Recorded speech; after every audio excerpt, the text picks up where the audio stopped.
जी नाज़रीन, तव्हांखे ताज़ा तरीन ख़बर ॿुधाईंदा हलूं त अॼु सुबुह सां कंदकोट कशमीर ज़िले में ॾींहुं ॾिठे जो दाड़ेलनि कानवाई लॻाए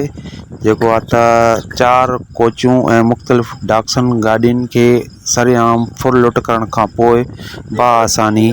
फ़रार थी वेंदा, जंहिंमें तव्हांखे वीडियो जे ज़रिए तव्हां ॾिसी सघो था जेके दाड़ेल जेके सरेआम रोडनि ते फुरो जीअं त सुबुह सां ई कंदकोट भरिसां रसालदार थाणे जी हद में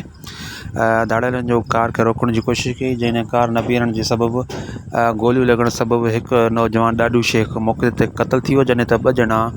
सख़्तु ज़ख़्मी थी पिया जिन खे कंदकोट जे सिविल अस्पताल दाख़िल हुआ। जॾहिं त ॾिठो वञे त कंदकोट कशमीर ज़िलो हिन वक़्तु बदअमनी जे तमामु वर चढ़ी वियो आहे, जॾहिं त हर रोड को ख़ासि रोड जिन वक़्तु को महफ़ूज़ न आहे।